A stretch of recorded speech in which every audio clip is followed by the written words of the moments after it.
Bonjour l'Afrique, bonjour le monde et bienvenue à cette autre séquence consacrée aux minutes de Dédi.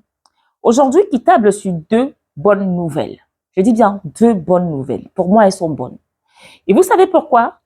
Parce que en fait, l'instigateur ou encore le pays instigateur de cette bonne nouvelle, c'est bien sûr la Russie. Et lorsque nous parlons de la Russie, il va de soi que nous parlions du président Vladimir Poutine. J'adore ce monsieur, je vous assure.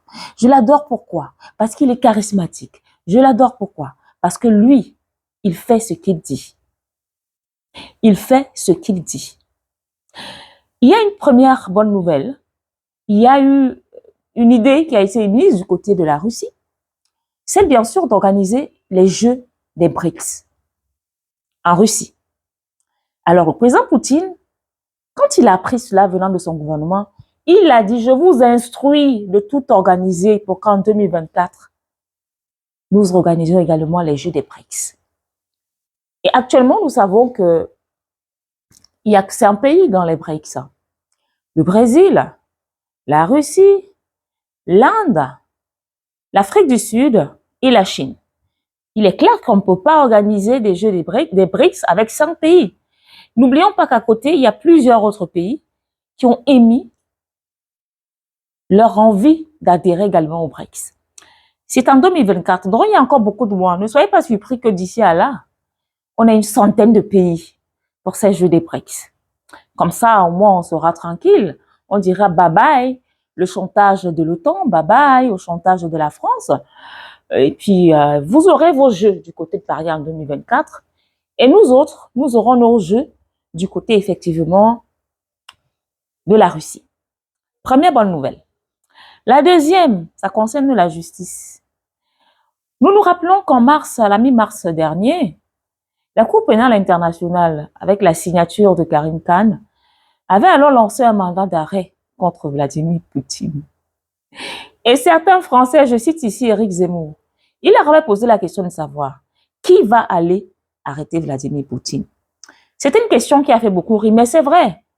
Mi-mars, mi-avril, mi-mai, mais le président Vladimir Poutine est toujours autant libre d'aller où il veut, quand il veut et comme il veut.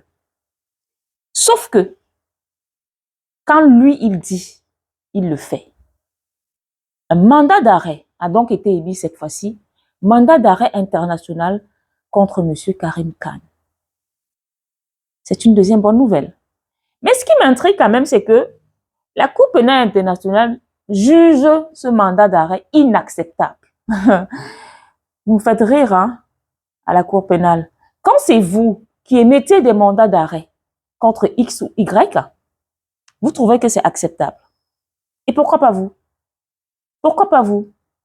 Quand on va passer, bon, c'est un néologisme, lorsque vous passez, vous posez des actes qui ne sont reconnus nulle part, nous le savons, la Russie n'est pas signataire de quoi que ce soit avec la Cour pénale internationale. Mais pourquoi ne pas également émettre un mandat d'arrêt contre les États-Unis d'Amérique? Pourquoi pas? Quand on sait, quand nous tous, nous avons effectivement connaissance des crimes qui ont été commis, autant pour moi, par ce pays. Pourquoi vous faites l'aveugle sur certains pays? Pourquoi s'attaquer à la Russie? Pourquoi s'attaquer à ces pays-là aujourd'hui qui ont décidé de vous dire non, N-O-N? Pourquoi? Pourquoi ne pas vous attaquer à cette tendance maléfique qui est en train de prendre le monde, qui est en train de gagner le monde? Après, vous allez dire que nous autres, nous sommes homophobes. Est-ce que c'est obligé? Hier encore, vous avez sanctionné 2 footballeurs. Parce que ces derniers ont dit, nous ne portons pas vos t-shirts.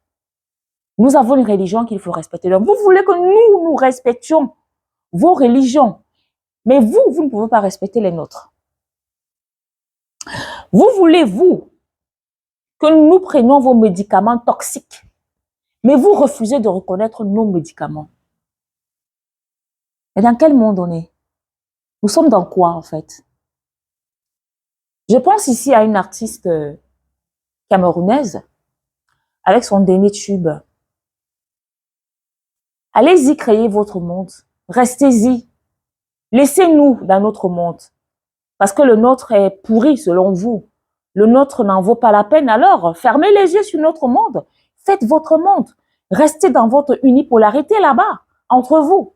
Et laissez nous autres dans notre multipolarité. C'était le mot de la fin.